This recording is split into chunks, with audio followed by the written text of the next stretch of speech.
BNP ভারপ্রাপ্ত chairman Tarique রহমানের স্ত্রী, এবং তিনি কিছুক্ষণ আগেই তার অসুস্থ মাকে দেখতে রাজধানীর পান্থপথে যে স্কয়ার হসপিটাল রয়েছেন সেখানে এসেছেন। আপনারা জানেন যে এর আগে সকালবেলা বিএনপি চেয়ারপারসন এবং খালেদা জিয়াকে নিয়ে তিনি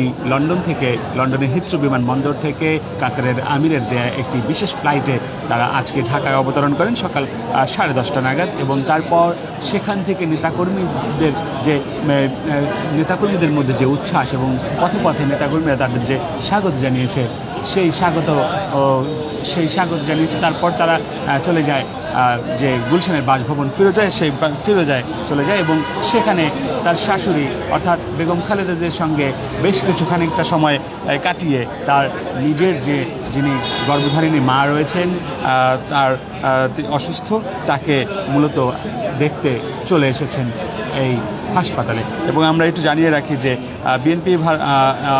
বিএনপির ভারপ্রাপ্ত চেয়ারম্যান তারেক রহমানের স্ত্রী ডক্টর জুবাইদা রহমানের চিকিৎসাধীন অবস্থায় থাকা তার মা সৈয়দা ইকবাল মান্দ বানুকে দেখতে রাজধানীর স্কয়ার হাসপাতালে কিছুক্ষণ আগে, অর্থাৎ যদি আমি আপনাদেরকে সঠিক করে বলি, আমরা বেলা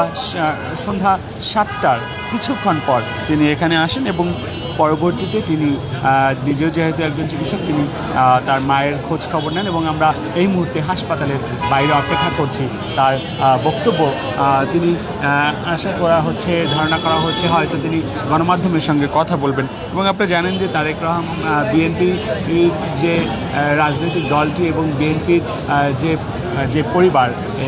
পরিবার তারেক রহমানের পরে কিন্তু বলা যায় যে বিএনপিতে নতুন যে আলোচিত যে মুখ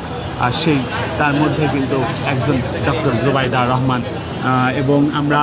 দেখছি যে এই হাসপাতালেও কিন্তু বিএনপির কিছু নেতাকর্মী যারা রয়েছেন তাকে এক নজর দেখতে চান, তারা কিন্তু এখানে এসেছেন, এবং একই সঙ্গে গণমাধ্যম কর্মীরা এবং চেয়ারপারসনের সিকিউরিটি ফোর্স সহ আইনশৃঙ্খলা বাহিনীর সদস্যরা কিন্তু এখানে রয়েছেন। আমরা একটু জানিয়ে দিই যে ডক্টর জুবাইদা রহমানের এই যে আজকে এখানে এই হাসপাতালে আগমনকে ঘিরে মাহবুব ভবন রং ও সাজসজ্জা করা হয়েছে, অর্থাৎ যেটি তার নিজের যে বাড়ি সেটিও কিন্তু সাজসজ্জা করেছে, কারণ এখান থেকে তিনি তার বাড়িতে যাবেন বলে ধারণা করা হচ্ছে। এবং আমি আরও জানিয়ে রাখি যে তারেক রহমানের স্ত্রী তারেক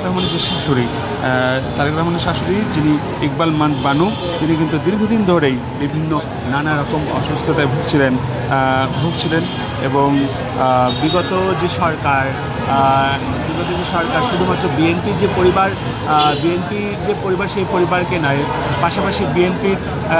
সাথে সম্পৃক্ত বিএনপির যারা আত্মীয় স্বজন যারা রয়েছেন তাদেরকেও কিন্তু আমরা দেখেছি যে বিভিন্ন সময় কিন্তু আমরা দেখেছি যে তাদেরকেও বিভিন্ন মামলা মোকদ্দমায় বা কোনো বিভিন্নভাবে কিন্তু তাদেরকে এক ধরনের ফাসাদে বা এক ধরনের বিব্রতকর পরিস্থিতিতে ফেলতে কিন্তু আমরা দেখেছি যে তারা কাজ করে গেছে।